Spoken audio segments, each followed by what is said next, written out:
Nice. Um, so yeah, I just thought it'd be useful to talk through kind of an example of, I mean, this is all very kind of high level, but yeah, kind of how we might conceptualize the hierarchical action policies and the goal states and things like that. And yeah, we talked a bit about like, making a cup of coffee. Um, and yeah, to your kind of point, Misha, each learning module has these layers. The way we, just as a reminder, like the way we generally kind of break it up is L4 is where sensory features come in. L6 is where the kind of reference frame is essentially represented, whether that's grid cells or something else.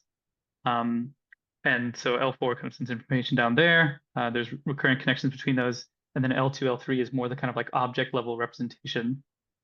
L5 is the bigger kind of mystery in terms of kind of what we're going to implement and what we think is happening in the brain, but that's where direct motor kind of subcortical projections go. So clearly it has some importance in kind of motor, and the main things missing from our systems is kind of sort of planning part. So there's a good chance that that would be there. And then what's kind of not shown because it's very thin is L1, but it is important because L1 receives top-down connectivity. Um, and so, yeah, sorry, I didn't have like a framing slide just because I was expecting to show this at the end. But I guess to kind of frame this discussion, we've just been talking recently about kind of our hierarchical action planning again. Like if you have some kind of abstract, complex task like make coffee, how do you actually achieve that? And uh, and kind of what would that look like in terms of the different learning modules? And I think what's the kind of exciting thing about Monty is in kind of reinforcement learning and kind of policy planning more generally, you have this like divide between model free and model based policies, where model free is a simpler kind of trial and error style learning, which deep learning systems can generally do really well. And model based is where you have like an actual explicit world model that you kind of simulate things like the like a kitchen scene and things like that, and you can essentially understand how that scene, how that model will change over time based on certain actions. Um, and so if you have this like explicit model, you can actually kind of plan out entirely novel kind of actions. Like, you can choose a different path through your kitchen every day because you have this kind of structured representation of it. But what's particularly kind of promising, I think, about Monty or 1,000 Brains theory is like each learning module is an object-centric representation with reference frames. So it is kind of ideally suited to basically enable model-based policies at that level of representation. And so then if we kind of recognize that the learning modules are arranged hierarchically as well as kind of with lateral connections and stuff, then it's natural to think about how they might coordinate between each other to kind of carry out more complex actions. So then I guess getting to the actual example that I put here. Um, so yeah, imagine you have some very high level learning module, which is it's kind of responsible for planning your day or something like that. It kind of determines sort of the abstract structure of what you're going to do over the course of the day. And the highest level goal coming in, I've just kind of put hypothalamus as kind of a cop out, but somehow the cortex is kind of being told like, okay, the body's very tired. Let's get into a less tired state. And so that's the kind of received goal. And so the day planning LM, given this goal of being in a less tired state, maybe knows about, okay, if I make coffee, I can address this requirement.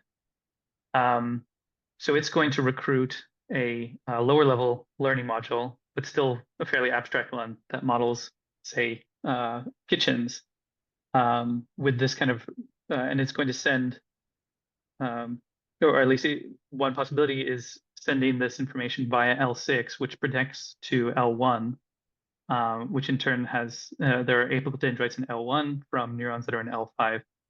So that just means that there's a natural way basically for this information to go down through the hierarchy to cells in L5, if those are the ones that are kind of making plans.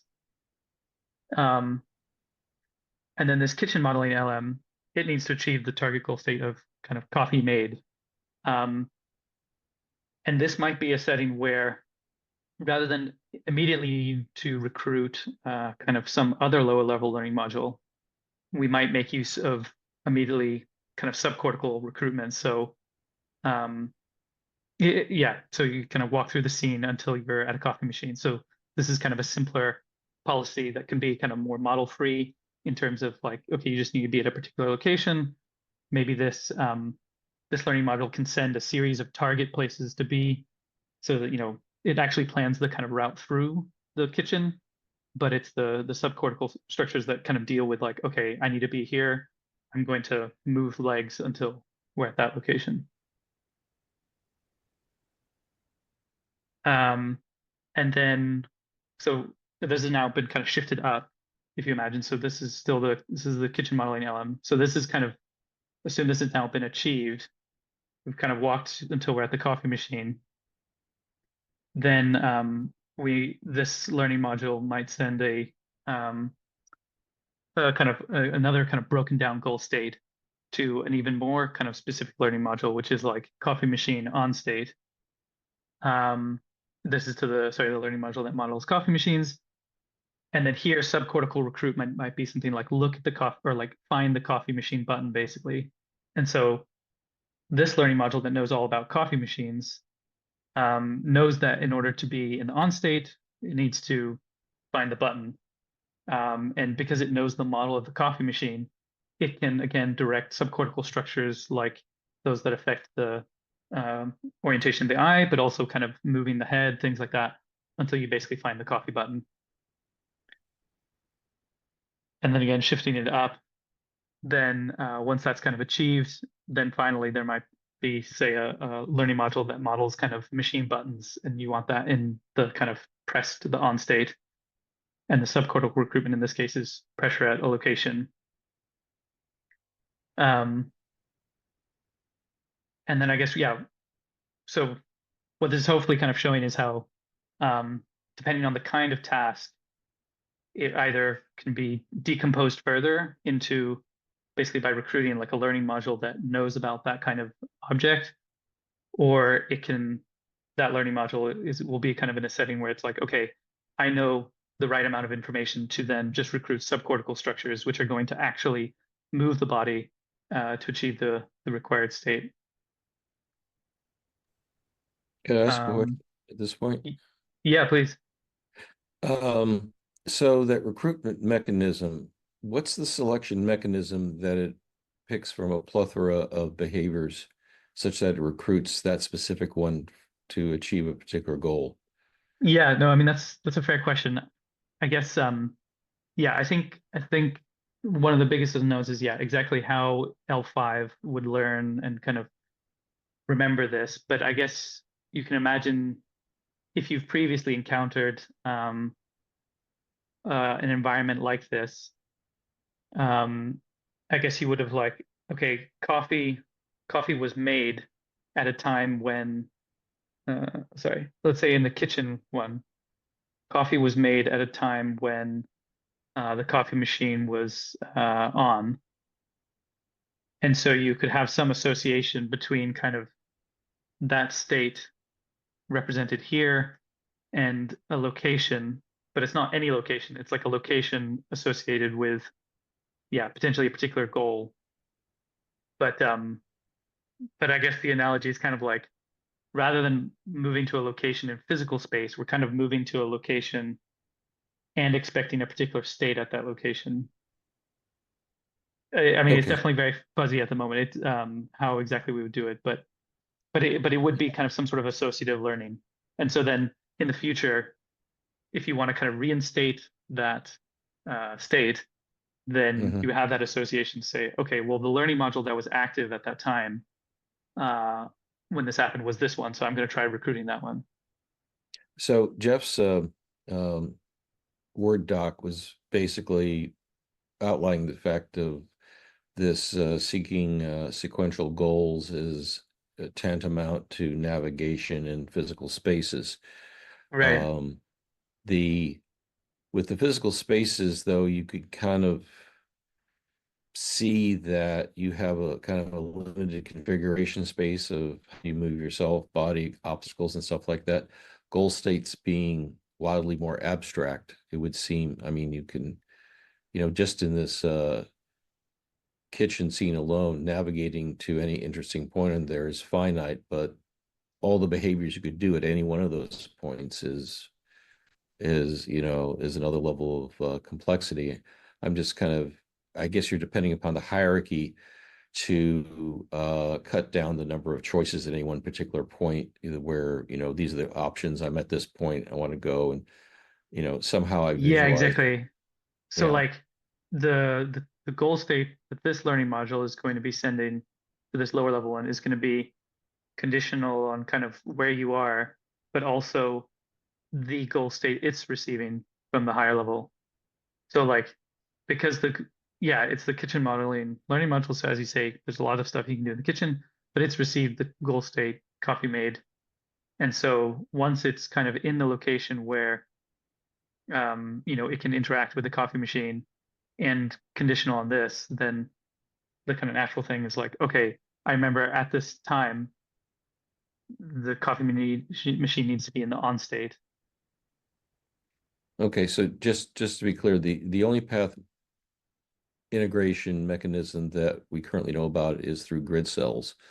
Do Yeah. we are we hypothesizing that is necessary and sufficient for this type of navigation, or we just don't know yet, and maybe there's another mechanism involved, but we're just positing that something exists?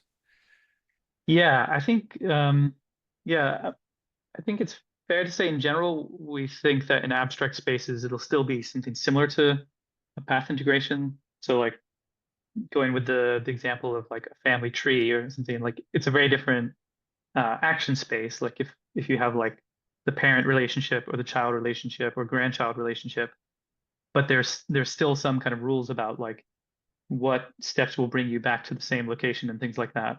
Um, Yeah. but yeah, obviously whether kind of grid cells can do that, but in general, I mean, yeah, I think there's evidence that kind of simple recurrent neurons that can model grid cells can also model those kinds of abstract spaces.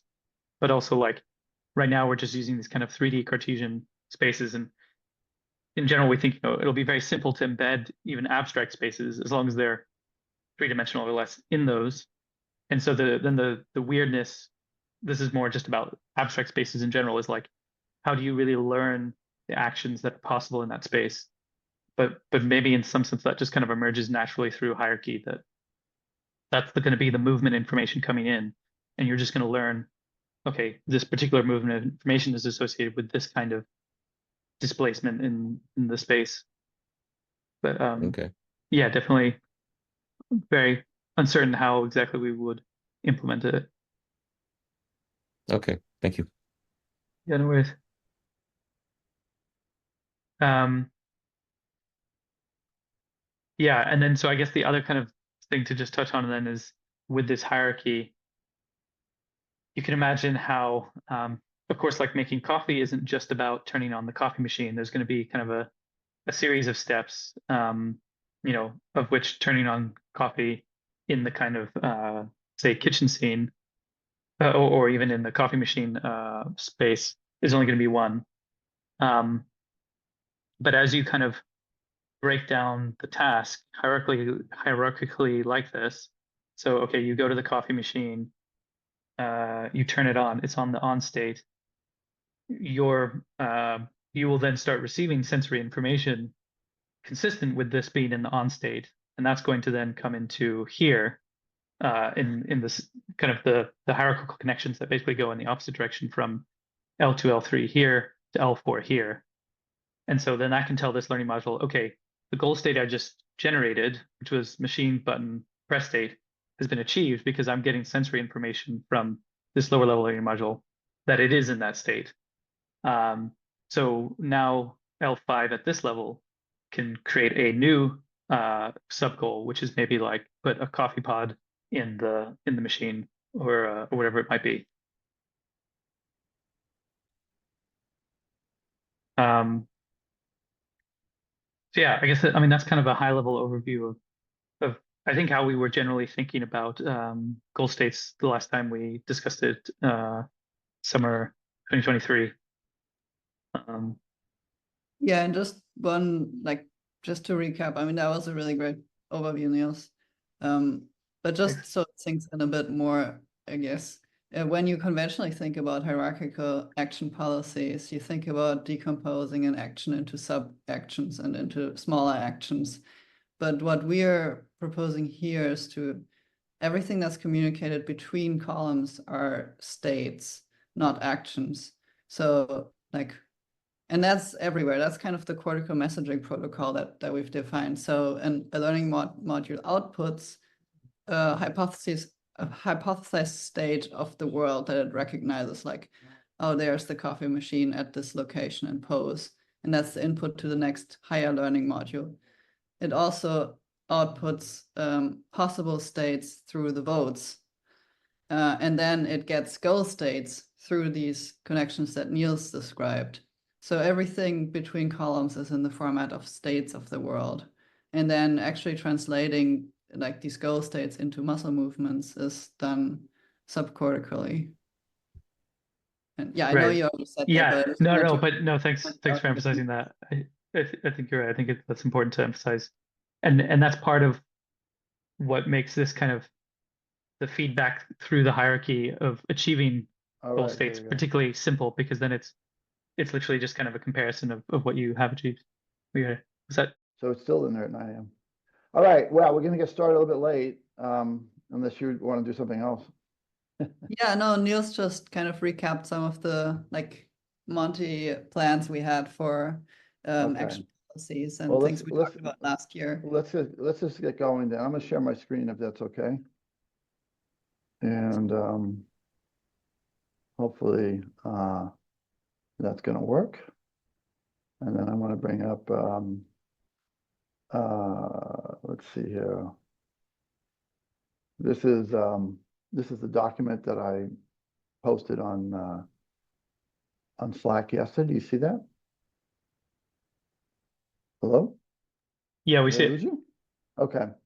I don't know if everyone had a chance to read it or not, but I thought I would go through this document a little bit, just not read everything, and then I have some images to work from, if that's okay.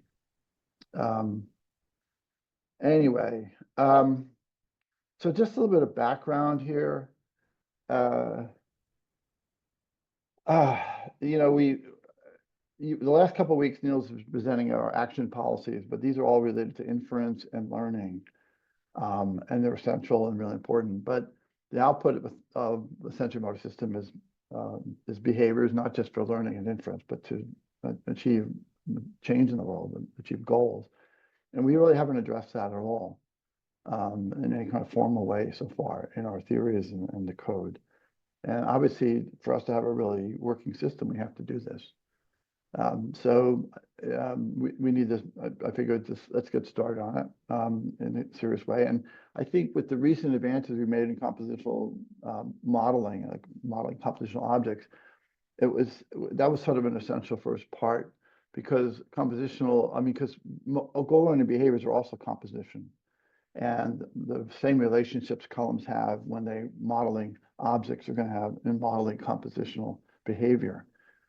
So if that's clear. That's what these notes I wrote up yesterday. If you had any questions about it, I'm just going to talk about them briefly before I go on. But I do want this to be interactive. And so if you just didn't like something or didn't understand something, just speak up immediately and say so. Second paragraph is goal-oriented behaviors are complicated. That's obvious, but it's worth stating. This is going to be a very difficult thing for us to solve. I'm confident we can get it all done, but it's not something we're going to get done in a day or a week. It's going to take months to figure this all out if we're lucky. And there's a lot of things that have to be put in place. I listed some of them here. But in the end, we're going to have to figure out how columns work together horizontally or laterally and hierarchically in achieving goal-oriented behaviors. That's clear. But as always, I think we should start with a single column. And that's what I did today. I'm going to talk about what single columns, how we could think about goal-oriented behavior in a single column. So I said I'm making good progress on this problem, but I'm making good progress on the problem of single columns. And as I say, we've talked about some of these ideas before, but they weren't really crystallized in any way as much as they feel like the way to me now. So I'm not saying, oh, maybe there's some totally new things in here. I don't know. I can't remember, but I do think that I've made progress in sort of putting it all together. The main thing that we're going to talk about today, or at least as a starting point, is this idea of we've always known that models of objects or objects can have behaviors. And we've talked about the stapler opening and closing. We've talked about apps on a phone changing and so on. And I'm trying to get serious about understanding how do we define how the model learn behaviors, because behaviors are going to be key to understanding behaviors of an object are going to be key to understanding behaviors of an organism. So let me just, I don't know if I should keep going through this or just jump to my slides here. I'll just keep touching on this, and the slides will reiterate this again. So essentially today our models are defined by a location space, and at locations in that space, the model can observe features at orientations, and that's how a model is built up. It's built up of location space, features, and orientations. The way we modeled it based on the entorhinal cortex is that we're using grid cells, and grid cells can re-anchor, grid cell modules can re-anchor. So each object has its own space in some sense. The SDRs represent the locations in space for any object are unique. And so an object is associated with a particular set of grid cell anchorings. But we're going to introduce the concept of state. This is my proposal. And state is another variable that says within the context of a particular anchoring of grid cells, within a particular space, an object can have different features, different feature locations, different feature orientations, it can be completely different. That is, anything can change on an object based on its state. And so the state allows us to say, well, staplers don't always look the same, or this object doesn't always behave the same or look the same. It can have different shapes and different features. Anything can change, actually. And yet it's still the same object. You know, a stapler is a stapler, whether it's open or closed. So we're going to stick with the idea that the object is defined by its anchoring of grid cells, but a state lets us say, what does it look like now? And what does it look like a moment later, and so on. So that's what I'm describing here. I have pictures of this we'll get to in a second. And the idea here is that these two variables converge. If I think about what defines an object, I have a location in its space, I have some observed feature, and I have the state. And so what is predicted at any point in location will be determined by both the location and the state of the object. So there we go. And then I define the idea of a goal. A goal is essentially a column is trying to get an object into a particular state, a state that it's not in right now, but we want to get it into that state. And this is a very small part of goal-oriented behavior, but it's what an individual column can do. And says, okay, I'm observing an object, it's in one state, I want to get into a different state. Someone told me that I should get into a different state. And so this provides a basis for setting a goal for the particular object. I then go on to what I hear called the behavioral space.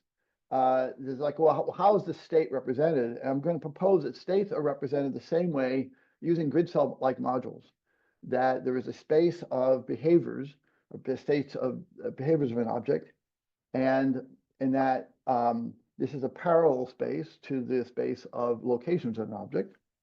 And it exhibits the same kind of behaviors. In the behavioral space, we can do path integration, and we can set a goal and know how to get to that goal in behavioral space. I'll walk through this in a picture in a moment. So one of the advantages here is we know that the entorhinal cortex, when an animal's in an environment, it does path integration, but it can also do the inverse of path integration. And the inverse of path integration says, hey, given where I am right now, and I want to get to someplace else, what is the movement I should make to get to a location? So this can be a novel direction. Like an animal can wander around an environment and say, wants to get home, and he can say, I know which way to go to get home, even though it's never traveled that way before.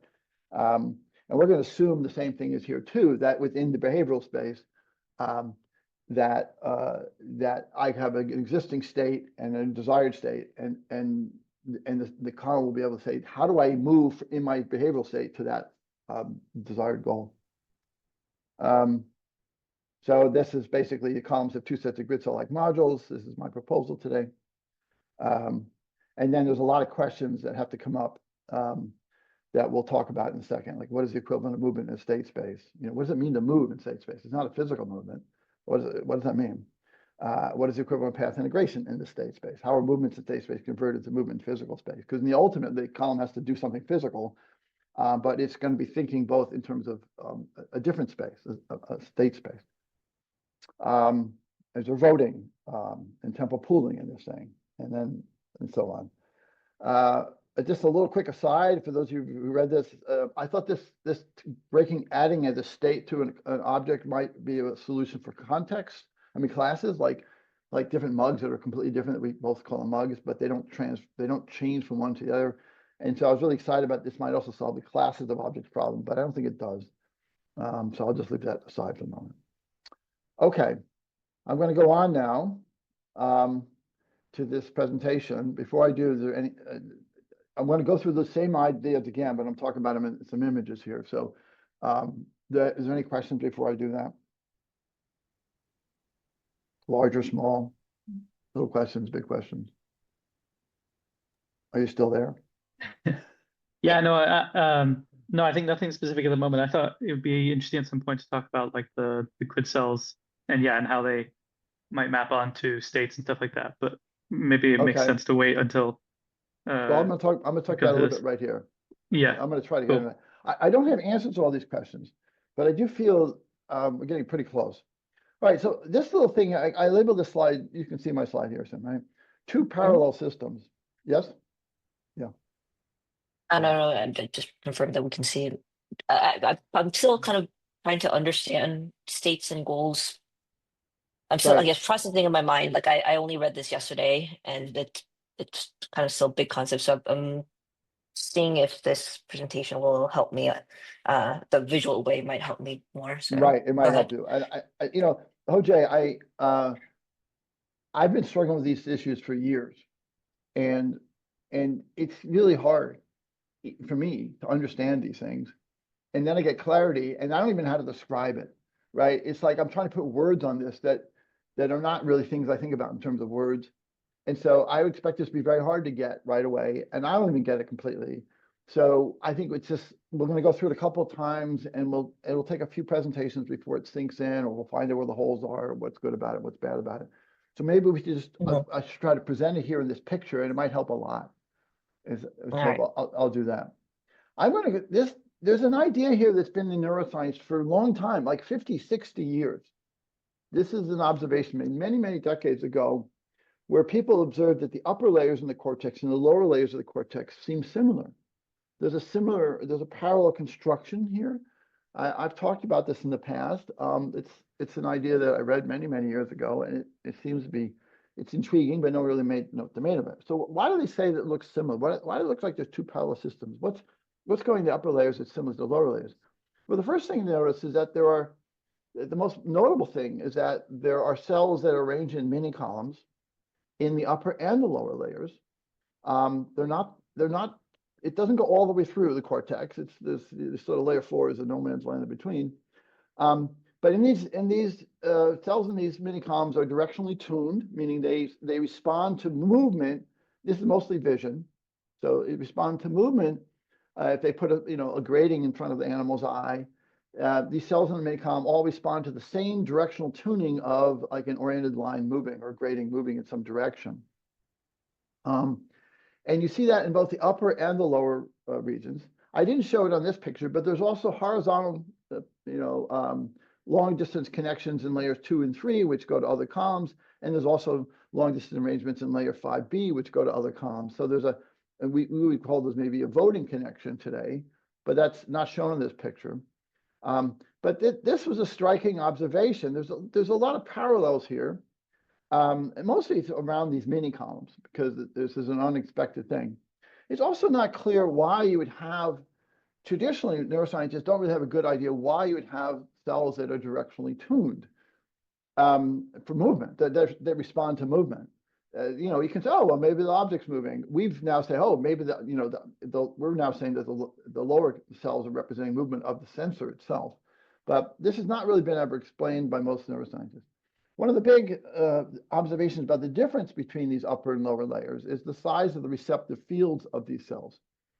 So if I put a sinusoidal, a grating, like a sinusoidal grating across the retina of an animal, and this is a very artificial stimulus, you'll see that the cells in the lower layers respond to this movement in one mini column, maybe horizontal, next mini column, maybe oriented 20 degrees differently or something like that.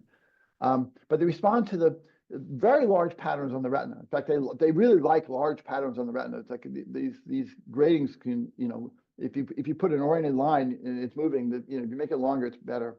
Where the upper mini columns, they're smaller RFs. In fact, some of these cells, many of them are what they call end stop, meaning if the stimulus, the line stimulus, imagine that there's a line moving across your retina. If that stimulus gets above a certain size, the cells start being inhibited. They don't respond. So the big difference between the directionally tuned, motion sensitive cells that are arranged in mini columns in the upper and the lower areas is one of the big differences, perhaps the biggest difference, is the size of the receptive fields that they respond to. Other than that, they're very similar in many ways. So this is an observation that was made many years ago, and people said, hey, maybe the same thing, something similar is going on in the upper region and the upper layers and the lower layers, but there really hasn't been any theories about that I'm aware of, or at least nothing that's stuck around. So this idea has been around a long time, and it's been kind of, sort of the unspoken, like, why would you see it like this? Why would you see these mini columns like this? It's most neuroscientists just to say, oh, this is what it is. It looks like this, as opposed to like, why would it look like this? What's the theory behind this? And so part of what I'm proposing today fits in with this very well. It fits in and says, okay, there's evidence here that these two things are doing something similar. And as you know, we think the directionally tuned, as I talked about recently, the mini columns, I've argued, fit a requirement that grid cells have. To make grid cells, you need to have you have to have a set of cells that respond to movement in a particular direction. And they change their frequency based on the speed of that movement, and they are the precursors to grid cells. And so you need a set of these cells that are all firing at the same time, but at different phases. This is a requirement to create grid cells, in essence. So that was a theoretical proposition, and the mini columns look like that. Now we don't know if they're phase distributed in phase. That would be that's a strong prediction of the theory, but they look like that. They look exactly what grid cells would need, and we know that grid cells do exist in the cortex now. We theoretically derived that need, and then now it's been seen in many parts of the cortex. So this is no longer, in my mind, speculative. Something's going on in grid cells, in grid cell-like behaviors in the cortex, and it fits our theories, and it fits the anatomy and physiology we see. So we've said now, okay, well, those large RFs in the lower regions they're going to capture the movement and say vision. They're going to capture the movement of the eye relative to the world, because if your eye moves, then all the bits on the retina will be changing. The entire pattern will be moving. And so if the entire pattern moving on the retina, that's a strong indication that the eye is moving and the world's not moving. And the smaller RFs in the upper region says, hey, these won't be responding to movements of the eye because it's only a small part of the retina that's changing. That's what the small receptive fields are telling us, that these cells are going to respond when not the eye is moving, but the thing I'm looking at is moving. The thing I'm attending to, this central area that this particular column is looking at, that must be changing or moving, and therefore this is somehow detecting motion of the object or changes in the object or something along those lines. So this is the sort of the state of the art until fairly recently. And how we've talked about it. Before I go on, is there any questions about this?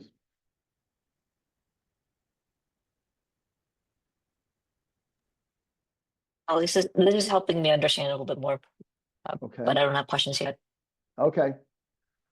I'll keep you and interject at any time if you want.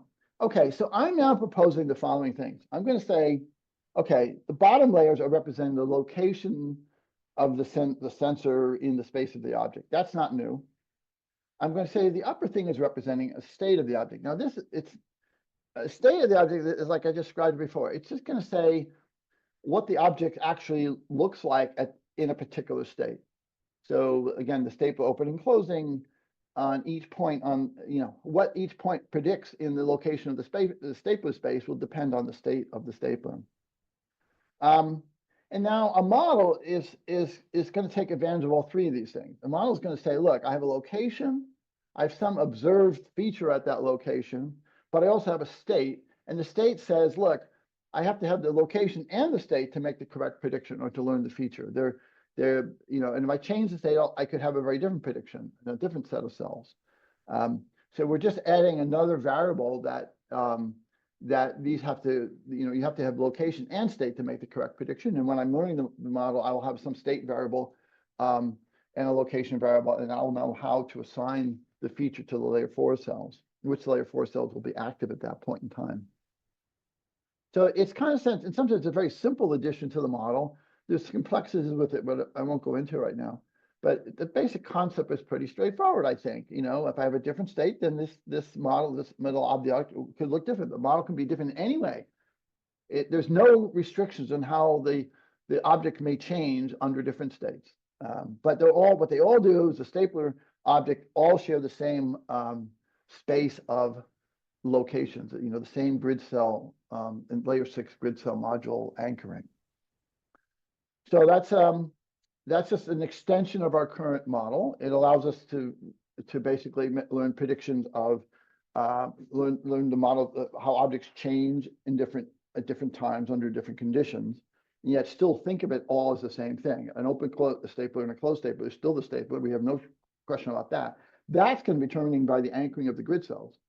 In some sense, the location space in the lower layers defines the object.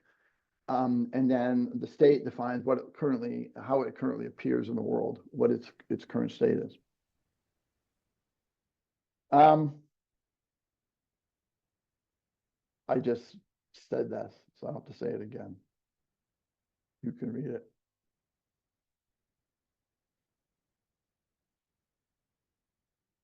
All right. Now I said here that the way the neuroscientists classically will describe these cells in the mini-columns is that they're directionally tuned. So they'll say, okay, this mini-column, all the cells respond to movement horizontally to the right. Another one's up at 20 degrees, next one up at 40 degrees, and so on.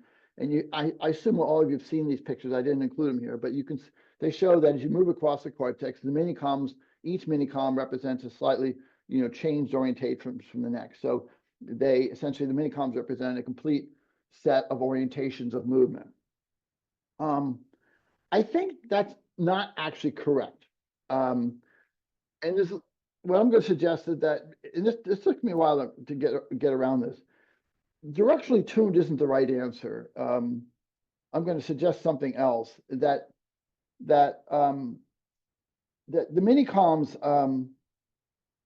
we would say that they're responding to some type of change. And one type of change is movement. It would be like a directional movement. But there are other changes that could occur. A color could occur, or an orientation of a feature could change. It's not that these things are just recording movements. In fact, think about what we've talked about in the lower layers. We have to, as our eyes move, we have to update the location on the object. Well, as I pointed out before, if you're watching someone play a video game, you don't just know that the eye is moving left, right, or up and down. You also know if the player is moving forward or backwards or turning their head. In some sense, the information coming in from the retina is encoded into a series of movement vectors that are not just the classic ones you see of left, right, up, and down. There actually needs to be a movement vector that you're going into the screen, or you're going forward or you're going backwards. And that can't be explained by directionally tuned. If you think about it, if you think about what the bits on the retina look like, these are, if I'm moving forward, the bits are all changing, but the ones in the center are changing almost none, and then there's sort of a radiating field coming out. It's not going to be captured by your classic directional tuning, that how they describe minicoms. But we're absolutely certain that the visual cortex is getting that information from the retina. There's no other way about it, because you can just sit there, look at the screen, and as the virtual player moves forward, it's moving forward. That information is encoded in the image on the retina, and it's changing your sense of location in the game. So that information is coming in. And I'm going to argue the same thing is going on in the upper layers. So this is a subtle point. We tend to think about these minicoms as being directionally tuned, like they're just these, it's just like a compass. You're going one of many directions. But I think what's reality happening, it's more subtle than that. And the directional tuning is a subset of all the possible behaviors that can be exhibited, as in moving forward or backwards. Also in the cortex, there are lots of mini columns. Scientists tend to report what they want to see or what they're looking for. And there's lots of evidence that there are many cell responses in the cortex that don't match this classic view of directionally tuned, 10 different direction type of things. And you can go into literature, you can find this, you can talk to neuroscientists. So it's not out of the question at all that what is classically reported, the Hubel and Wiesel type of model, is actually just a subset of what's going on. And I think this is important to understanding a movement of the sensor in the lower layers, and it's going to be important to understand what state space in the upper layer. So I just wrote here supporting evidence, the magnocellular inputs to the cortex of center on RFs. Oh, this is another point. So again, I'm assuming a lot of neuroscience knowledge here. Sorry about that. But I can't give the whole thing. So we've talked about in the past how the magnocellular, there's two types of inputs from the cortex, from the retina, two basic types, there's others, but there's the parvocellular and the magnocellular. The magnocellular cells have inputs, they all have center surround RFs, meaning that if you look at what an axon coming off the back of the retina represents, it doesn't represent movement. It just represents a change in a center surround receptive field. So there has to be a line going through it or a dot in the middle or something like that. And it has to be changed. The magnocellular cells only respond when there's a change. They don't respond to static input. The parvocellular cells respond to a static input, but the magnocellular cells are saying something has changed here. And now if you think about it, you've got all these bits coming into the cortex, these magnocellular bits, and they represent different changes. They're not directionally sensitive. There's nothing about them that says, oh, the retina is moving this way or that way. It just says at this point, this ganglion cell from the retina says there's been a change in relative to my center surround RF, my center surround receptive field. So no concept of movement has appeared yet. It's just change. This is important. It's just change. And they've determined the axons coming off the retina in primates and like humans is just the center surround RFs. As it exits the thalamus going to the cortex, it's just center surround.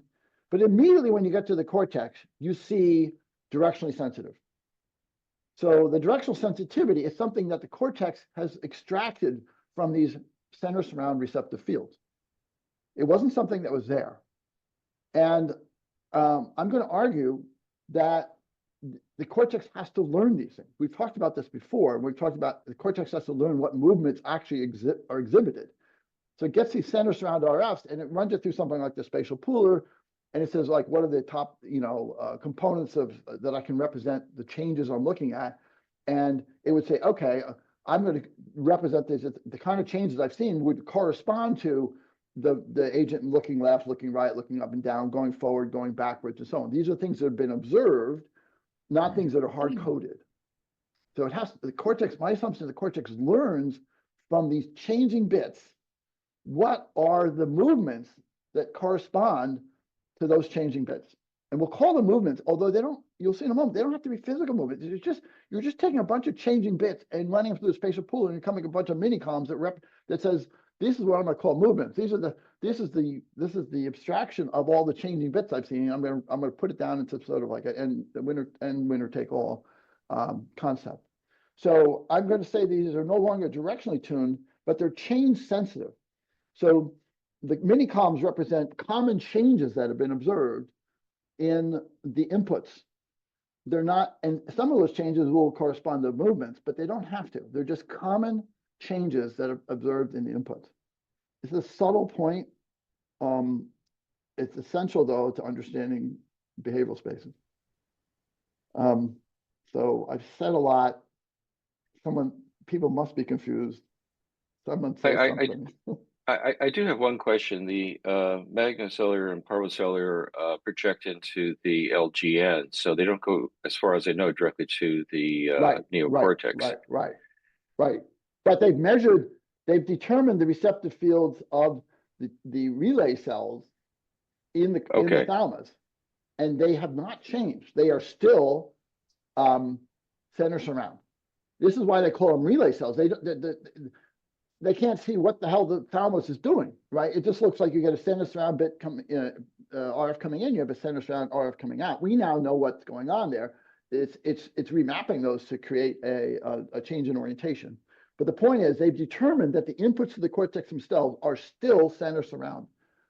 There's no movement in those. Now, now that you've asked this question, Kevin, it's confusing because in rodents, they actually see the outputs coming off the back of the retina and coming out of the thalamus, having directional sensitivity. So in rodents, there isn't this generic the center surround. It's tuned for movement. But in primates, it's not. And I view this as that in evolutionary terms, in the beginning, all of really the evolution cared about is this animal moving, how's it moving, right? But now when we get to sophisticated movement, and especially when we get to state spaces we're going to talk about here, movement isn't the right term anymore. And so change is the right term. And so that's why we see in primates, including humans, that these bits don't represent movement per se. That's a limiting assumption. And we don't want to assume that. We want to assume that the cortex can learn any type of coordinated change, not just ones that correspond to movement in space. Okay. That was a long answer to your question, but hopefully I answered it. Yeah, no, I mean, I wasn't aware that effectively the receptive field doesn't change through the relay cells It doesn't. That's why they're called relay cells. They by the way, there's a lot of literature, a lot of papers where they say, oh, what we detected is a slight temporal shift in the spike, or the receptive field got a little bit larger, a little bit smaller. I mean, there's a whole bunch of papers where they're trying to figure out what the thalamus is doing, and they kind of tease out these very subtle changes without really changing the basic idea that they're looking for what the hell is the thalamus doing, and they're looking for really small things that they can put their finger, they can detect. In reality, they missed the big thing. The big thing is it's rerouting those signals. It's a multiplexer type of thing, and at least that's what we believe, and I'm pretty sure it's going to be correct. So that they missed the big thing because they just under any particular context they'll say, okay, it's a spike in, a spike out. What's the difference? The difference is under a different orientation concept, it would totally remap the output from the input. Okay. And their research paradigms would just don't detect that. They just don't know how to detect that because they weren't looking for it. All right. So how do we understand what's going on in these two things here? So in the lower layers, we've already discussed this quite a bit. We all know this is part of thousand braid theory.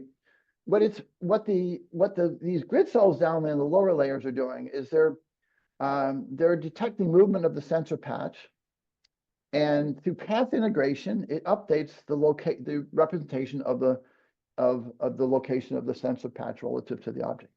There's nothing new there. That's what we're doing. What's going on in the upper layers here? Now, I have to admit, I'm still foggy about a lot of this, so I don't have the answer to this, but this is where my current thinking is. So I said, well, what is the equivalent here?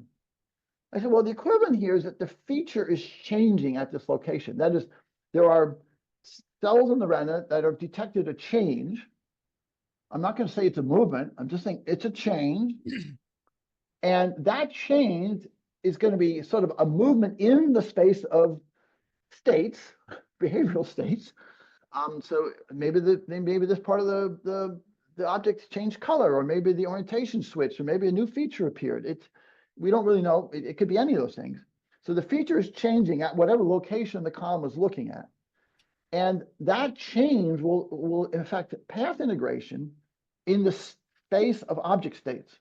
It's going to do the same principles. It's going to say, okay, I've got a bunch of vectors which are representing change, and they may not correspond to movement in the world. They're going to change to some kind of change in the object. And if I set up the mechanism to represent the most common changes I observe, which would be in the mini columns, then I will be moving through the space of states of the object. I can say those words and still not be able to visualize it, but I can say the mechanisms would lead to this. It's still very. I'm sorry. I was just going to say, like that part seems challenging for me, as in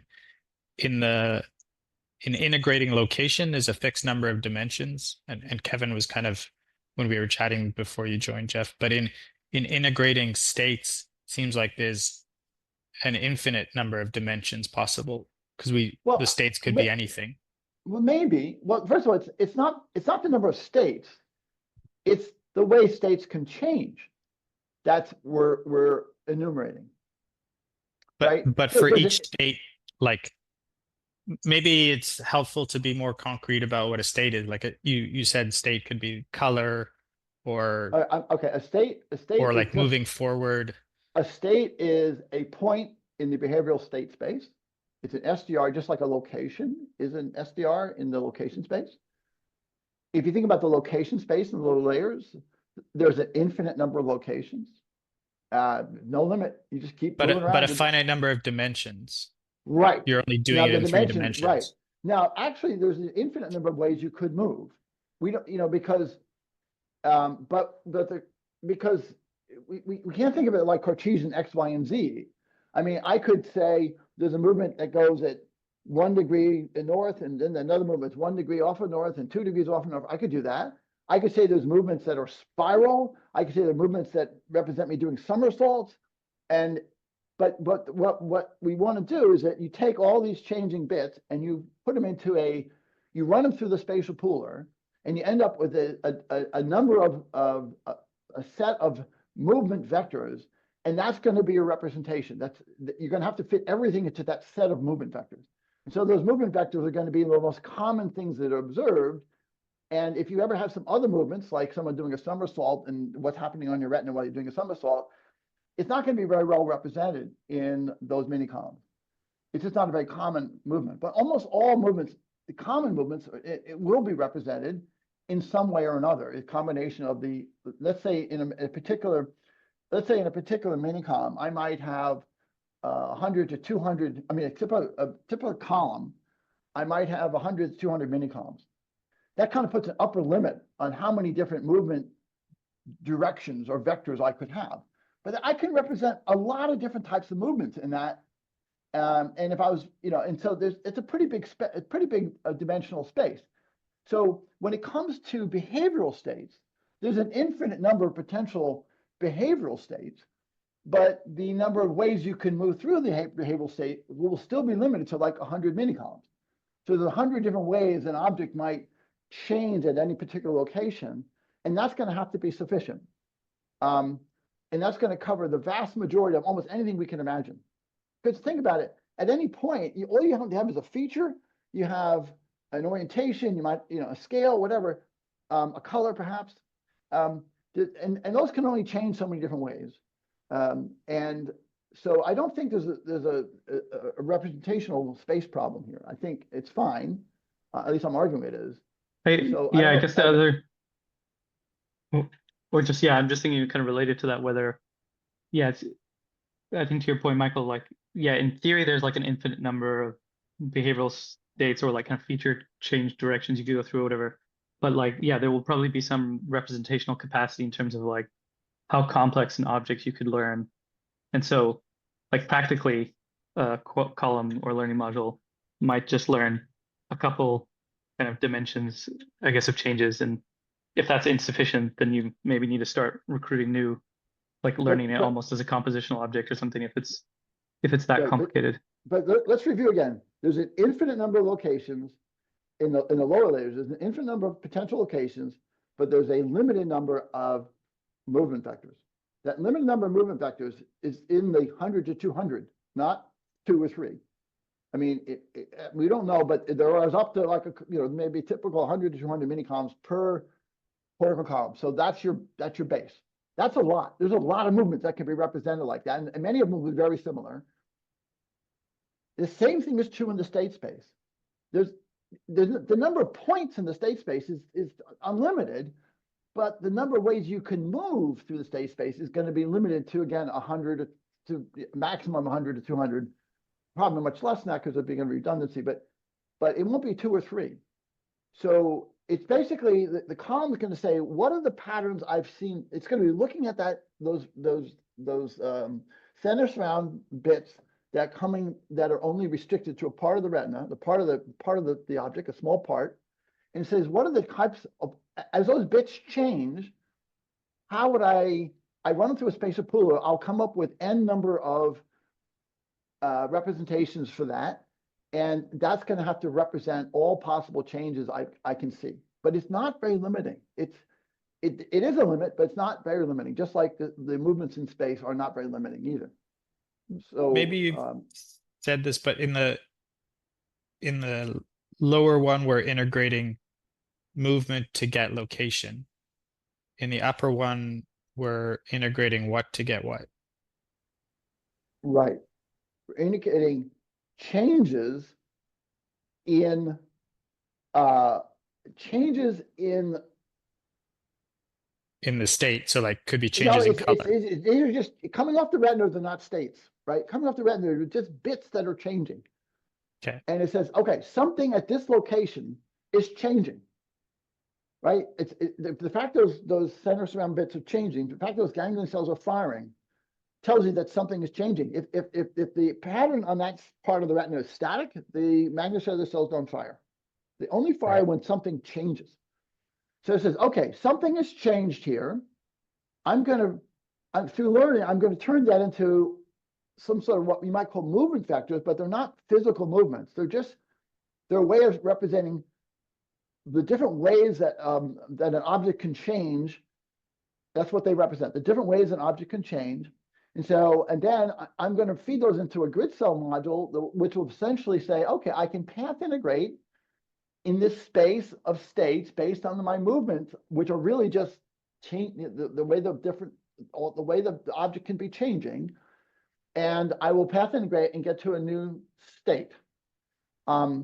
Which is like what's jumping to my mind is like we're categorizing the changes into common changes.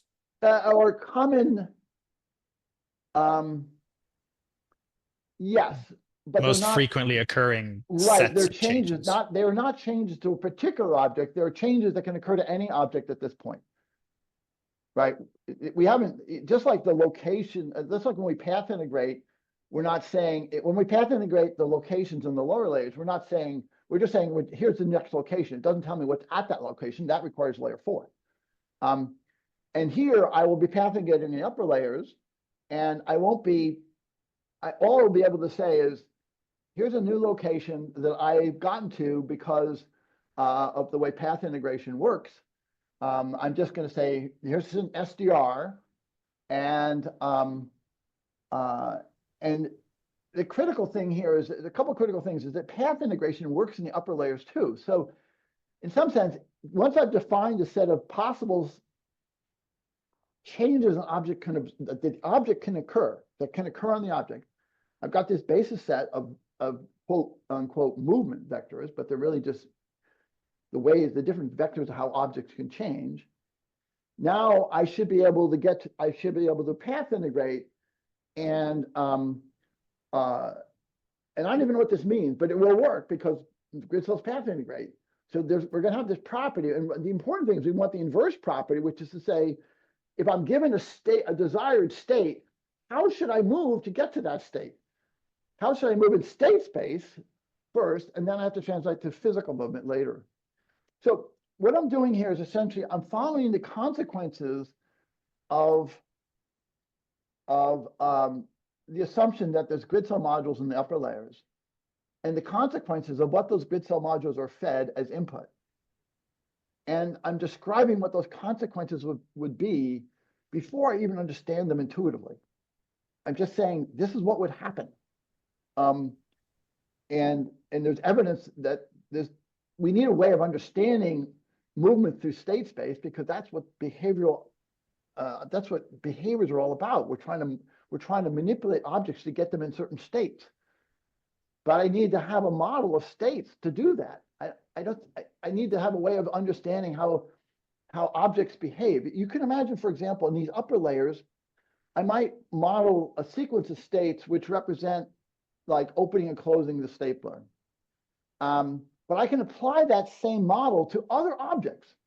Like the upper layers are modeling state spaces. They're not modeling a particular object. The lower is, and so I could learn certain behaviors in the upper layers, and I can apply them to new objects in the lower layers. So I could say, oh, I'm trying to get this particular object into a particular state. How would I go about doing that? Because I know something about how states transition. I realize this is all very kind of fuzzy a bit, but Can I try to? Sorry. Oh, sorry. Go ahead, Vivian. Oh, yeah, no, I mean, I really like this framing of saying that we need to be able to path integrate through state space as well. Like when we have the stapler opening and closing, we know what path it needs to follow. And if we have something with more degrees of freedom, like a joystick or something, there are multiple ways I can move to get to a certain state through state space. So I really like this way of framing it, that maybe the state spaces are also using grid cell mechanisms to get this path integration property. I guess the one thing I'm still having a hard time making the connection between how the state that we have in the upper layers then influences the location space in the lower layers. Like if I have the closed stapler, the object will exist at different locations than if I have an open stapler. Like I would expect features to be at different locations in that case. It would be. That goes back to this. There's a lot of things I don't understand, but I think I understand that one. That goes back to this idea in the green arrows here. If I got rid of the upper green arrow, I just had the one coming from feature and the one coming from layer 6A. That's our current models, right? We associate a feature with a location. But now I'm going to say, but we have this other state, and the location in the state, if I change the state, I'm going to pick a different set of grid cells, a different set of layer 4 cells. It's like I can have a completely different prediction, a completely different representation in layer 4 if the state changes.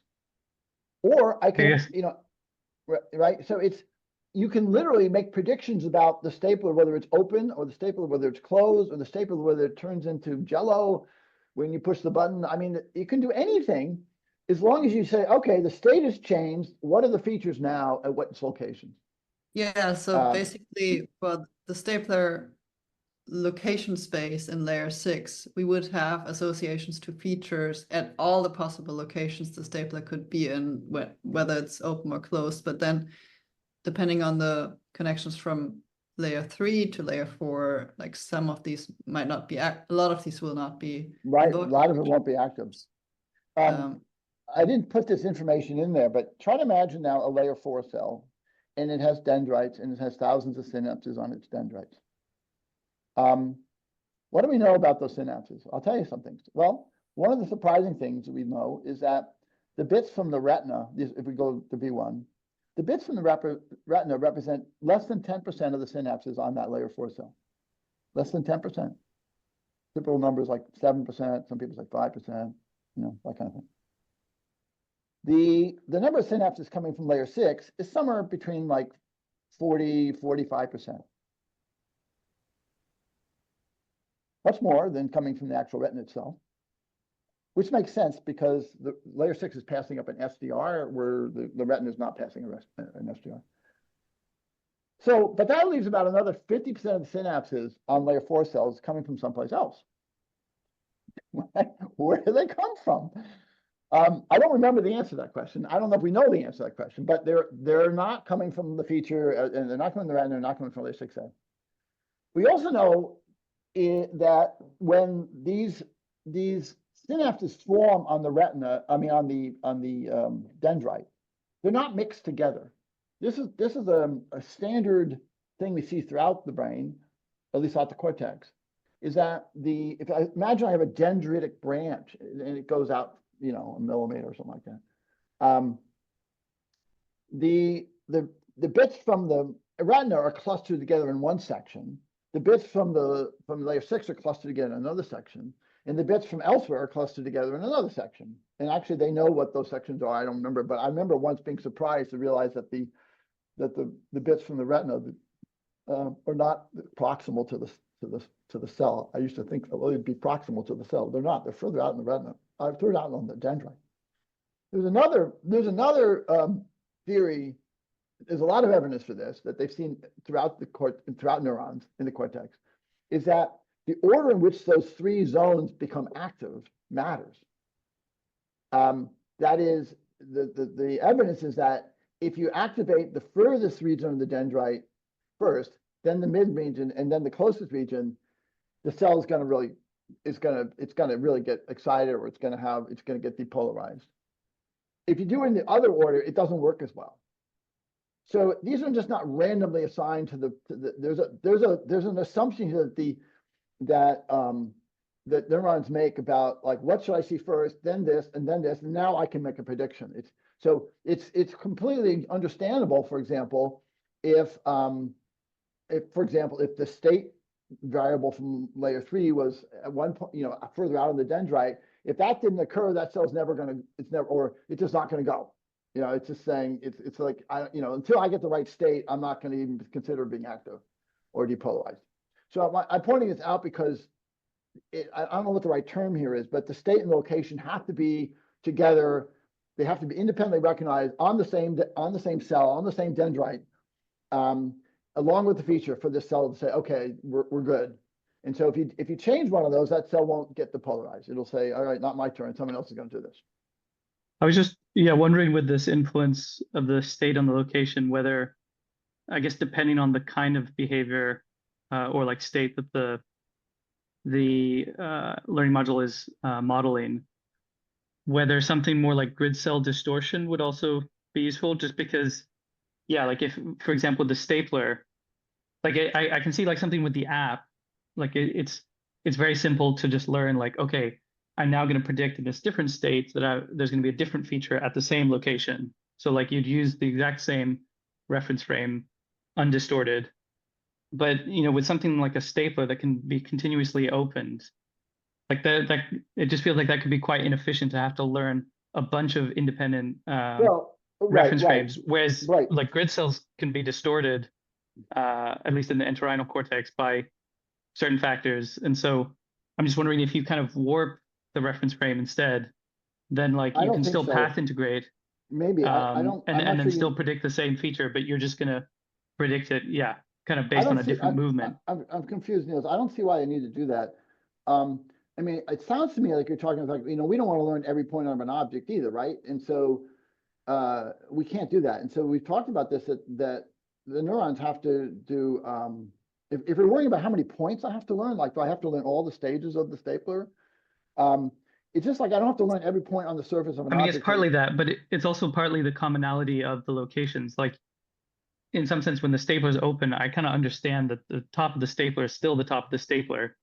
And again, if the reference frame is just kind of distorted so that it's a different movement that I need to take to go to the top, rather than it's a totally different location that I've learned.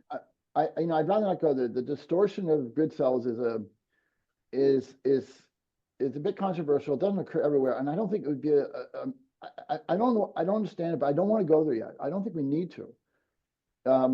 Okay. It's just, my intuition, strong intuition, that's a red herring. We don't go there yet. I think there's some very legitimate questions about how the state space and the location space interact. And I don't have the answer to those questions yet. But I'm confident we can figure them out, because I have to go back and look at the anatomy, what we actually know about the anatomy between how these things connect to each other. There's a lot of information about this. I have to think about it more, but I'd rather, I don't have a need to introduce that complexity yet, Niels. I just don't think it's simpler to think about grid cells and spaces and locations without introducing these distortions. I don't know if it's been shown that the distortions in the entorhinal cortex grid cells really perform a very important computational role. I'm not aware of that. I think it's an observed behavior, which is not understood, but from a theoretical point of view, I don't see a need for it. And it may be just an artifact that has to be dealt with.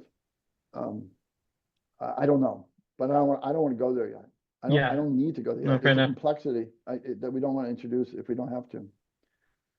I wanted to another- wanted to confirm something I thought I heard you say was when you were talking about the various patches on the dendritic tree where things are kind of Segregated. synapsing according to function.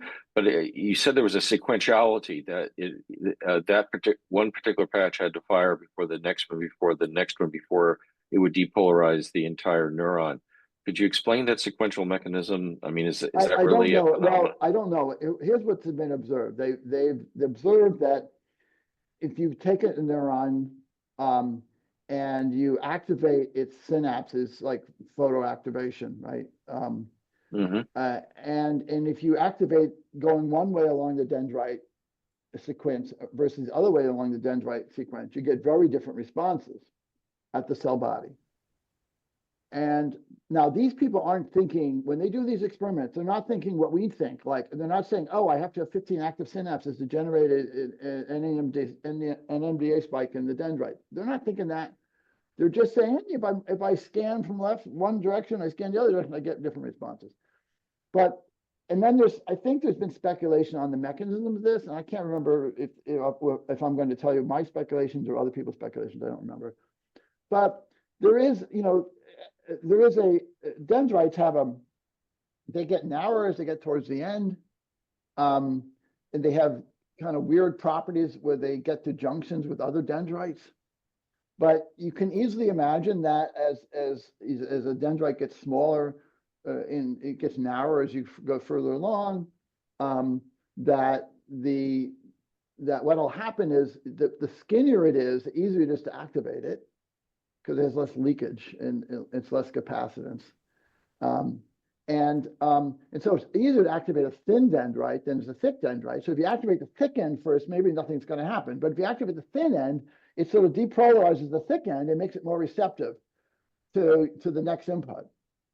In some sense, they might have different thresholds at the two ends, and you want to by activating along the way, you're priming the one at the very end, the thickest one, to say, okay, I'm ready. I really am going to generate a spike. But if I wasn't depolarized at this point, I may not. So that's one sort of theory and idea how that could happen.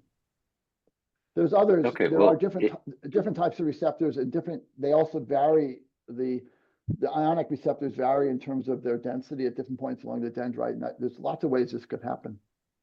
Well, the reason why I was drawn to it is that provides a very compact mechanism for sequence memory.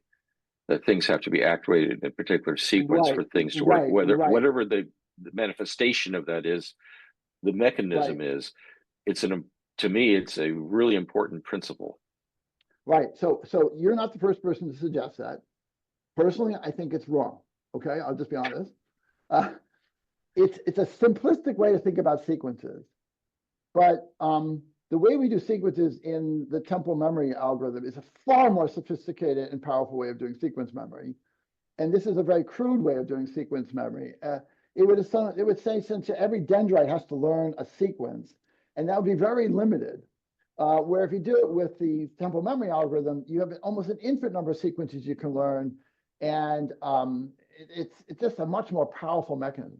I think the right interpretation is that if this, as we say, if there is a preference for moving along the dendrite, it is to do the operation I was just talking about, which is to make sure that the cell you want the cell to make sure that it's at the right location and the right state, and then has to make the correct input prediction.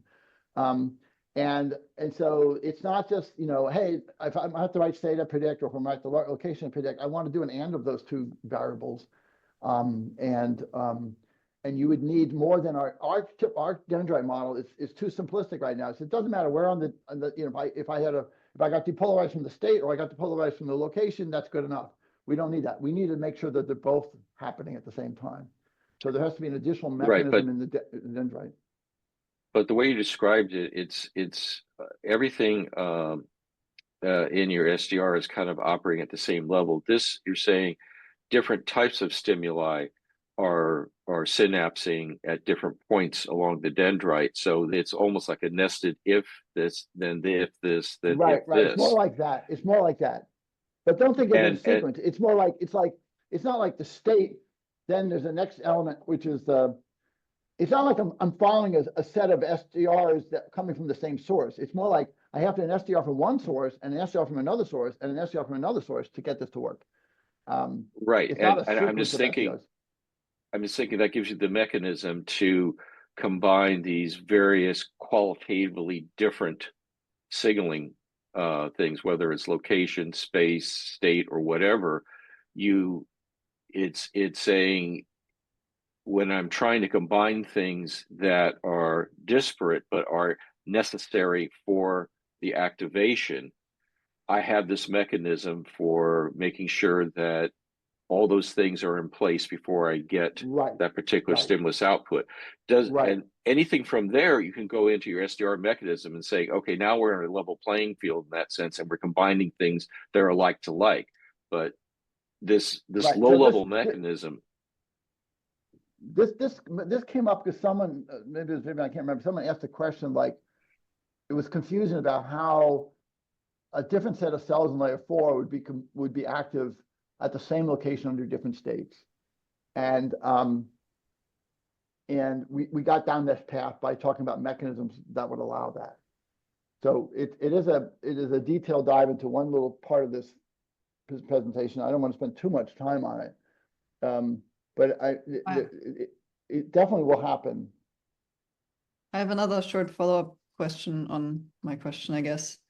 So I understand how this works, how it works for one object, that we have the state from layer 3 kind of pick which features should be expected to come into layer 4. But how does it work to use the same kind of state space or behavior and apply it to different objects that use completely different location spaces?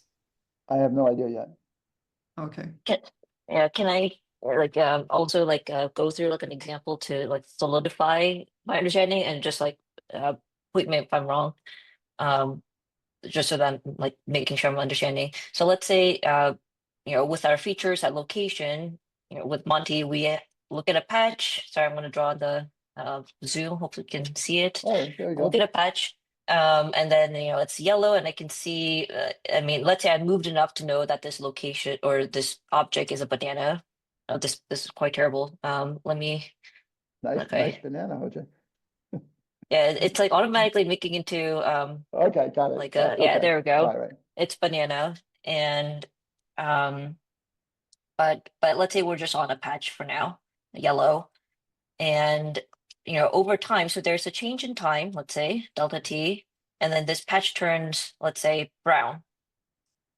So we haven't changed our location of where we're looking at. It's just that there is a change here, not movement, but in color from yellow to brown. And now we know that the state is ripe banana, not just banana, but a ripped banana. Yeah. That's a little confusing example, because bananas don't change instantly from yellow to brown, right? Right. I guess you can argue that's a behavior of a banana, but it's not. It doesn't fit in the way I'm thinking about behaviors right now. You could have a sunset though, where the color is changing relatively quickly. Or you take something simple. You're looking at a stoplight. and it, you know, you get into red, the green, the yellow, all right? That's the kind of thing we're talking about here. Right, those are changes to the object. And if I was focused on, if a column was looking at one, you know, light bulb and the stoplight, and it changed, it went from green to dark, I'd say, oh, that's changed suddenly. That's a change of that light. You know what I'm saying? But I mean, the same mechanism should apply to this banana or sunset example as well, right? It's just that we don't see a movement between the states. Well, It's I don't know if it does state. apply. You know, we're really bad at noticing changes that occur slowly. There's all these examples of things that completely change. If they change slowly enough, we don't even notice it.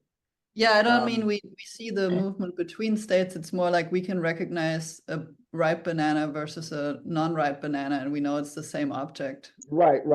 In this case, I would say, yeah, those are two states of the banana, but there's no way I can move between them. There are states that objects change states that we can't interact with. We can't make happen. They exist in a couple of different states, and that's it. I see. Yeah, in this case, the state cannot be reversed. Like we can't go from ripe to unripe. And that, so maybe like a criteria here is that it's not that it just has to be fast, but it has to be something that we can change states between. I don't know. First of all, I think it's possible to have different states of an object that you can't transition between. Okay. Take our mug, the coffee mug, with and without the logo. Okay. Right. One of the problems we have right now is that to learn the mug with the logo, we have to learn an entire new object. We have to, there's no way, we don't have a way right now saying, oh, preserve all the mugness and just add the logo to it. We have to learn as a new object. This case, I could argue that the mug with the logo is the same mug. It's just, it has a different state. In one state, it has the logo on it, and in another state, it doesn't. Now, I can't transition between those states. But I see it as the same base object. I say, yeah, it's the mug. I know how mugs. I know how to work with it. All the behaviors I know about the mug apply. But if it's in the logo state, then I know that I should predict a logo at some location. And if it's not in the logo state, then I don't predict a logo at that location. And everything else is the same. Nothing else has changed. Right? I don't re-anchor the grid cells. I don't learn new features. Those are the.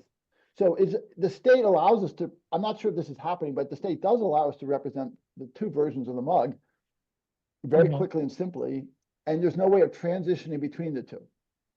Okay. Now, here's an interesting example, a counterexample.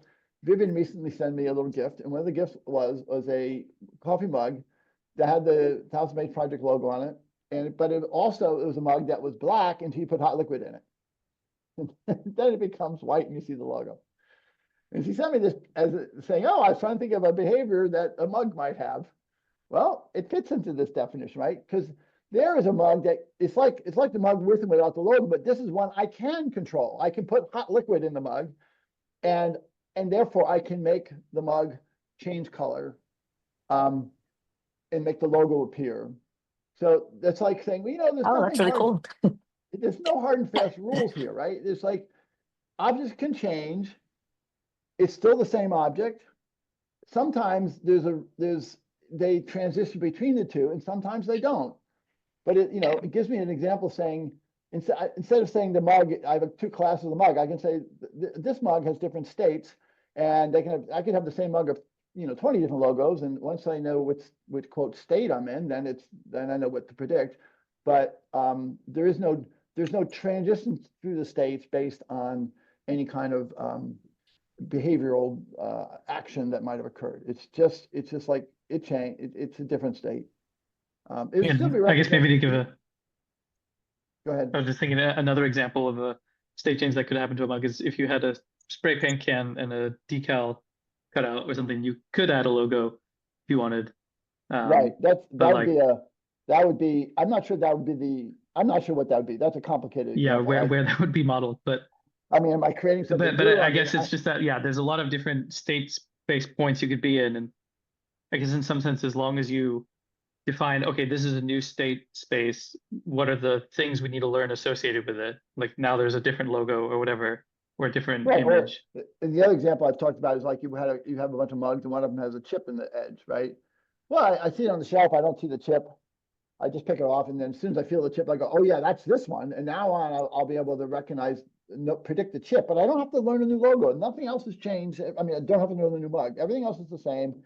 I operate it the same, but whenever I go to that location, I will know there's a chip. There's a chip there. We have to do this. The brain does this, and we certainly don't want to learn the new mug every time. We got to be some variation of it. So we need to have some way of saying this is the same object, but now I have a way of identifying it uniquely because it has some difference from all the other ones. And sometimes those changes can occur gradually, and sometimes they don't occur at all. They're just different states of the same base object, even though there may be no transition between them that I can observe. They would still be represented. I'd still have to represent them at two different locations in the state space up above. I have some thoughts on that, but I'm not going to go into it right now. I was thinking about filling the mug, and maybe that gets at a bit of where you were going, OJ, where that there's like as you add liquid to the mug, there's a constraint that it's only going to accumulate in the mug. So as you pour in more, the level in the liquid's only going to get higher. It's never going to go lower until you start pouring it out. So there's sort of there's a sequence of filling constraints. Well, let's talk about could that. be modeled as states of the mug. Right. That's an interesting example, because if you think about pouring liquid into something, we do that to lots of things. I might say, hey, I need to pour some liquid in something. I don't see anything available except a shoe. I'll say, oh, I'll pick up the shoe. I can put liquid in it. It'll stay there. And so what's going on there? I mean, what I think is going on there is that the idea of pouring liquid into something is represented in the upper layers here. It is a behavior it's something I want to do that's independent of the object itself. It's like adding liquid to something is something I've learned, and I can try to apply that to different objects. I can look at different objects and say, can I do that for this object? Can I do that for this? I don't know how this is done yet, but I think this framework I'm laying out here allows us to do that, where you can say, okay, the goal is to store liquid. Right. And if you're adding liquid to a strainer, it's not going to accumulate. So you have a different I can look for different objects, even ones I've never actually put liquid in before. But I can ask, and I don't know how this is done yet, but this framework will allow it to be done. So if the goal of the column is to store liquid, it can say, well, can I do that with the current object I have? No, maybe try another object, and the goal stays the same until it finds an object that it can do it with, and then it executes. I don't know how that's happening yet, but it feels like it must be happening, because we can solve those problems. At least having these two different spaces gives me the framework in which to ask exactly how that's done. So the object is in some sense independent of the behavioral states that are learned, but I can associate behavioral states with a particular object, certainly, but I can also associate the behavioral states to novel objects that I haven't seen before, and behaviors to them. I'm sure how much more slides I have here. Can I ask you to erase your blue there? Thank you. Yeah. These are things I've talked about before. I said different types of changes define spaces similar to movement vectors.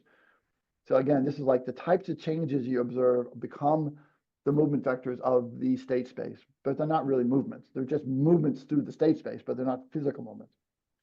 I was asking myself the question, like, well, in the lower layers, anchoring of the grid cell modules defines a unique space, and we associate that with the object. Okay, so we're on object A or we're on object B. What would anchoring be equivalent to in the upper layers? I don't know the answer. It's really hard to think about this. But I can speculate. I can say, well, anchoring up, maybe that would be like anchoring on a set of behaviors that are applicable to certain objects. So it could be like now I'm in a space of things I can do with liquids, or now I don't know yet, but we can ask that question, because if it is true that there are grid cell-like modules in the upper layers, they should exhibit the same properties we see elsewhere, which is an anchoring to represent a particular subset of all the things that can be out there, and also path integration. What does that mean? And so we can ask these questions about the space that isn't really physical space, but it's state space. And I'm just starting to get through this. These ideas are only a couple days old. Literally, I worked on them over the weekend, and so there's a lot of movement. There's a lot of changes, and it'll be easy to make a lot of progress on this in the coming weeks and months. Let me see if that was it. That was the last slide I had for today. It was a lot. Yeah, that's Yeah. really interesting though. Yeah, nice. And I would be interested to talk a bit more too about how states might, or how behaviors might help us categorize objects as well. Because I thought that was an interesting idea. I mean, I know you said there were some problems with it, but I think it You could mean be classes of about objects? solving something. Let me tell you the classes of objects problem. I literally thought about a cup with liquid. I said, okay, well, no, here's what I thought. I said, what if, imagine I have a whole bunch of different mugs, and they have different shapes and sizes. Some are fancy with curly cues and some are straight, whatever. I said, could we anchor the lower layer grid cells as a class? So it represents all mugs or all things of a certain type, even though they're physically very different and they don't go between each other. And then the state would say, oh, I'm on a mug that looks like a little dainty cup, or now I'm on a big one that looks like, you know, made of wood or something. I don't know. And then I said, okay, I could do that. It's pretty cool. But then I said, well, but I also might have a state like it has liquid in it or it doesn't have liquid in it. And that's independent of what it's more, you know, which one of those. I can't use the state to say this is the wood mug and this is the little dainty mug, and also use the state to represent whether it's full of liquid or not full of liquid, because I can't do both of those. I need a third Can variable. you with the union of states? What does the state? I don't see how it could work, Niels. I just don't see how it could work. What does the state represent? It's either going to. I couldn't get it to work. Maybe you can get it to work. Maybe not necessarily that the state itself is the class ID, but more that the fact that you can apply the same type of behaviors to a group of objects means that those objects are similar in some way and therefore might be classified as the same I type. think that's the right answer. That's I liquid think holding right objects. Answer. Right, Yeah. exactly. That Yeah. is probably the right answer. We say, okay, there's a class of objects that can hold liquids that you might drink from or something like that. Yeah. And and then I could say, this new thing, does it fit in that class? You know, it's interesting. Often an object can have two roles at once, right? It can look like a mug, or it could look like something else. Or you could, you know, a chair is a classic example. You can show me, I can show you a big shoe, and then you say, oh, that's a big shoe, and then you say, oh, but it's also a chair. And you go, oh yeah, it's also a chair.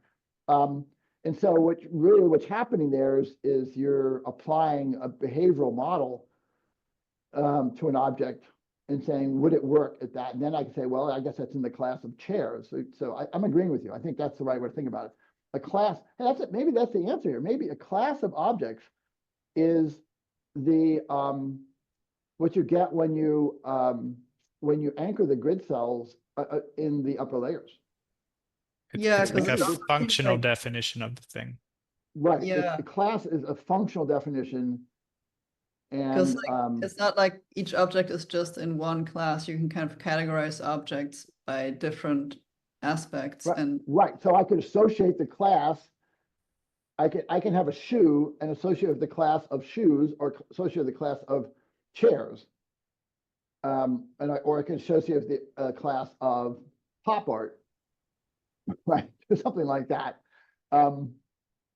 It's the same it's the same physical model of the chair, but I can bucket into different sort of classes of behaviors or affordances, something like that. Those two are definitely something as humans, like kind of fundamental to how we think of things. Like there's a lot of philosophy around those distinctions. Is that we've right? been Like thinking about them for a philosophers? while. Like philosophers think about this? Yeah, yeah, yeah. No, I don't know. Interesting. I'd be curious to know what they thought. I don't usually find much useful stuff out of philosophers, but maybe. I think but I like this. This answers my question. Like maybe it answers the question, what would anchoring in the upper layers be? Maybe it's anchoring in the upper layers is a behavioral class, things that share behaviors. That sounds good, just saying the words. I don't know if it works well or meaningful. It sounds good. Yeah, at least that's what your write-up initially made me think, and I really like that idea. But that's not what I said. I didn't Yeah. say, it's not the state that says, it's not like the anchoring of the grid cells defines a class of objects. The anchoring of the grid cells defines a specific object that may have different behavioral states, but it's not, but the state is not, the state SDR does not define the class, but maybe the state anchoring defines the class. Yeah. That Do- sounds good.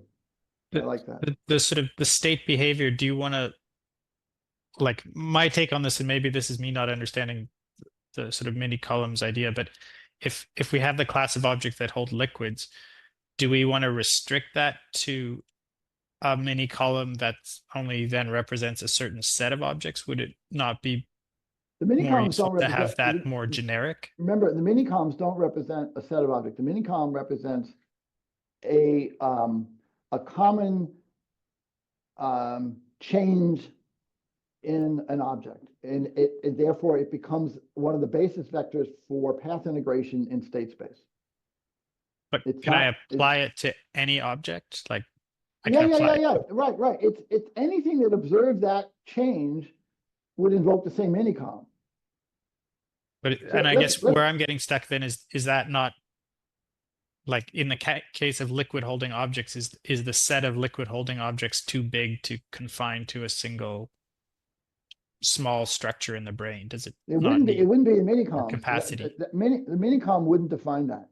The mini column. Maybe to answer, as in like, also Michael, I guess it would be lots of different columns that would learn this behavior. So like it wouldn't be, if that helps, like it wouldn't be just one column that has that behavior represented. Right. Okay. The mini columns don't represent. They have no direct correlation to any particular object. They just represent a type of change that have been observed in lots of different objects. Well, and also Jeff, I guess like any given column will also, like, it might learn some objects, but there will be many other columns that will also learn the same objects. And so the same would apply to behaviors. Probably, yes. Right. In fact, we might vote. One of the questions is, do we vote on behavior of spaces? Right. We want to vote on the object space. And so this is an interesting thought. In this current scheme I proposed here, we would want to, instead of voting on objects in layer 3, we would vote, maybe the voting on the object would be the layer 5B projection, because it's voting on what is the base space here. Like this is the stapler. It doesn't matter if it's open or closed, we're looking at the stapler. And then the voting from, the voting in layer 3 would be voting on the state. Like, what state are we in? Are we all agreeing this is the same state? Whatever object, you're trying to figure out what object it is. I'm trying to figure out what state it is. These two are obviously going to interact with each other, but it changes what we think about the upper layers doing. It also asks the question, what does the layer 3 output to layer 4 going up the hierarchy represent?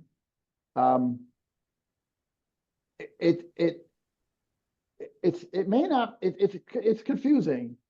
If I were looking at a compositional object, the thing I'd want to pass as a feature to the next higher region would include the state of the object. So if, for example, if I'm arranging stuff on a desk, I would want to say, oh, there's an open stapler or a closed stapler at this location. I wouldn't, that would be sort of the model of the desk, if it's always open or if it's always closed. It's not just it's a stapler. So anyway, it does beg the question, like, how would we interpret these upper layers? It's different than we thought. I'm just throwing that out. These are all brainstorming ideas. What I'm going to do next is I think it would be nice to review what we know about the connections between like layer 5 and layer 3 and layer 2. There's it's very confusing, it's inconsistent, but there's a lot of literature on it, and I've forgotten a lot of it. And that might give us some clues as to how these things interact with each other. You know, how does the state space interact with the location space? And the other big question in my mind is, if I want to make a change in state space, how does that translate into movement? The movement will always be an object space, right? And it's really confusing because if we think about the tasks that we humans do all the time, we often are using different modalities. I'll be like, if I'm trying to put water in the mug, I'm going to determine the state of the water visually, but I'll be pouring the water with my hand holding a carafe. And so I'm judging the state change visually, but I'm affecting the state change with somatosensory outputs. I find it really hard to think about, but we have to figure that out too.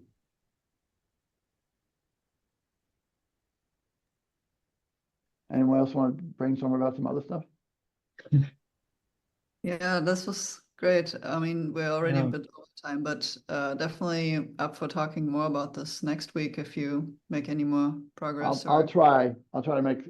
I got a lot of crazy stuff happening in my life right now, but I'm motivated to work on this. I'd like to work on it. But anyone who wants to chat or send questions and back and forth, let me know. I'm happy to enter a conversation about it. But I'm definitely going to continue to work on it because I feel like this is. I've been through this process many times. This feels right to me, even though we don't understand a lot of it. But the basic idea seems quite promising. And again, it's not the first time we've talked about these ideas, but it's the first time I'm sort of putting some detail on them. So I'm gonna keep working on it. Yeah, maybe just like a follow-up thought. It would be interesting to kind of see what connections, if any, because I feel like often when we've discussed behavior in the past, at least with the kind of, in terms of what's happening at a cellular level, the focuses has been on kind of sequence learning. So like you learn the stapler as a sequence of, yeah, kind of Right. states. But But that yeah, would just happen thinking, naturally, right? right? It would happen naturally. Imagine I'm taking these bits from the retina that are low, they're sending to the upper layers, so they're limited, and oh gosh, I just lost my train of thought. What was your question again? It was about The Well, so sequence. I guess the standard sequence sequences, memory is kind of right. unidirectional, but here, Right. here we're more doing something that path integrates. Well, but As in in we all can go cases, back and forth through the state space through different directions and depending on the action. it's always like in the temporal memory. It's very easy to learn sequences if they occur. So I'd have to be more precise, but the general idea is if something does repeat consistently, the neurons will naturally learn as a sequence. So if a series of states occur over and over and over again, it'll just say, hey, that's a sequence, or even if it's just a couple times, that's a sequence, I'm going to learn it. It could even learn it very quickly in one shot if you wanted it to. And so I think learning sequences is a natural outcome of this, the way the neural models we come up with work. And so, yeah, because in the end, the first time you do something, you got to think about it and observe it and watch what's happening and so on. And if you practice and practice, then you get second nature and you don't have to think about it at all. You just follow the sequence precisely. I start to think about the stapler as like where the generic version of it is a hinge, and it's or like even more generically a sort of constraint under some kind of rotation. Right. And that is maybe the behavior you learn, and then you can apply it to a lot of objects. Right, I think so. It's like I used to think about it like a hinge, right? It's got, in fact, if I think something might have a hinge, I will look for the pin that actually it affects the hinge. You know, so I would personally do that. If if I was looking at an object and I didn't know what it was or how it worked, and I said, "Hell, I wonder if this lifts up." The first thing I could try it, but I also would look and see if there's a physical evidence of it.